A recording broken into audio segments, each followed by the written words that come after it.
I wish somebody spoke his language.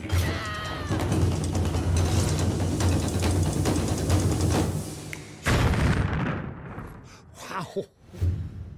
Hey guys, welcome to Mojo at the Movies. I am Rebecca, and with me as always is resident movie reviewer Eric Cohen, and he is asking the question, does Isle of Dogs live up to its cast? You're asking that question. I am asking that question. And He's answering that question. Why do you ask? Is it possibly because the cast is super stacked? Ed Norton, Bryan Cranston, Jeff Goldblum, Greta Gerwig, Frances McDormand, Bill Murray, obviously. Bill Murray, obviously, yeah, exactly. Scarlett Johansson, Harvey Keitel, Yoko Ono, you know, the list goes on.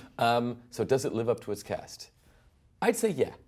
But it's not because of the cast. This is a good movie, but it's not because of the cast per se. Well, that's interesting because that's quite a cast. Well, they bring life to it, but it's an animated film. I think that this movie works because it's Wes Anderson working in animation. Now, I have to say a bit of a hot take.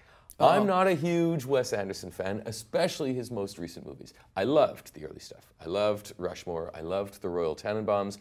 And Zissou was pretty good, and then, you know, Darjeeling, I kind of started saying, I walked out of Moonrise Kingdom. Oh, geez. I couldn't take it.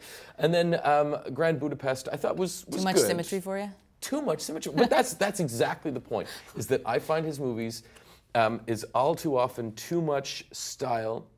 The substance suffers, the humanity suffers, because, you know, he's basically taking these characters and trying to, you know, make them so inhuman in a certain way. Like, everything is so symmetrical and so meticulous.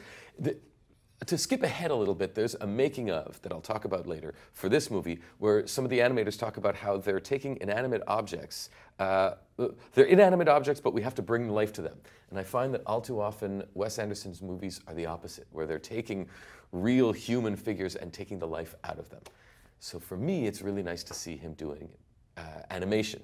And I loved, did you see Fantastic Mr. Fox? I didn't. Okay, that was, for me, the quintessential Wes Anderson, because he's freed from constraints. He can work, he can create the worlds that he wants, and he's not constrained by, you know, the physics and you know, logic. And logic, Yeah. and yeah, exactly. And, you know, here are a bunch of dogs. I guess we need to talk about the story. So, right. This is a group of dogs. The dogs are being exiled from this city in To the Japan. Isle of Misfit Toys. No, a trash island, basically, because they've been infected with a fake disease called canine flu by a mayor, an evil mayor, Kobayashi, who, he's a cat guy. He doesn't like dogs. He hates dogs, and so he kind of gives all the dogs this disease and then sends them off to live in exile on this island. And then, you know, a bunch of dogs find each other and realize what's going on, and they, you know, they try and get back to life. The story itself is a little bit secondary. It's really just about how these characters interact.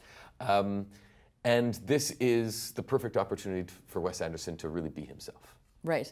Now, something I know that a few years ago people were kind of going on about, if Wes Anderson had directed X movie, right, would exactly. they have done it as well? So if would this movie have succeeded as much for you had it been directed by someone else? No, I think this is exactly where he is at his best, and I don't think anyone could have pulled it off as well. Maybe a Richard Linklater, because he's worked in animation before, and kind of, you know, human foibles and the small, the nuances of human interaction. But what's interesting is that at a press conference, I think this week or recently, Wes Anderson addressed those videos of, you know, what if Wes Anderson had directed this or that? And you know, one of the big ones was, what if Wes Anderson directed a Star Wars? And so he said this week, if I had directed a Star Wars, I think it would have been like the Millennium Falcon breaks down, and it's just the crew waiting for it to be fixed. And so that's, you know, when he takes an approach like that and he takes a subject and works his kind of Wes Anderson magic, I think this is a perfect example. It's cute, it's childlike, it's a little bit flimsy in terms of storyline. Like, it doesn't, you know, it's entertaining to watch, but you know, I'm not sure that there's a very deep message. In some ways, yes. In some ways, it's a little bit political. Yeah, you don't go that. to see a Wes Anderson movie to really kind of ponder. You go to be washed over by the experience. Right. Does this hit the typical Wes Anderson marks of, you know, really Everything. distinct dialogue, symmetry, blah, blah, blah. Absurd dialogue, deadpan delivery. And that's, again, to answer the question we first started with, the cast. They're all, when Ed Norton is talking, it's so Ed Norton. When Bill Murray is when I talking, watched the trailer, I was like, this is Jax or whatever, from Fight Club. Yeah, exactly. Yeah, it reminded me of that. And what's very cool, I mentioned also this behind the scenes, so it was done in VR. And it's very cool because each of the characters, each of the voice actors is talking to you as in character, as their dog, but if you turn around, you see all the animators at work doing all the stop motion behind you. That's super cool. So it's really, it's well done, it's well thought out. Maybe this movie will be groundbreaking for like bringing VR to behind the scenes stuff. Oh, I think that's true, Yeah. absolutely. And it's a very cool company that did it called Felix and Paul. They did inside the White House, which was a very cool VR experience. And I do find that, this is the kind of movie, I think Wes Anderson fans will like this. I think even someone like me, who doesn't love all of his movies, enjoyed it. Like when the dogs are fighting and you have the kind of arts and crafts, when there's like a fight and there's like a cloud and, a snout coming out here and a hand coming out there. The way they treat all this kind of stuff, which he wouldn't be able to do in the human world, is perfectly achievable in this world. Is it for kids at all? That's a good question. So, my son is 3.5.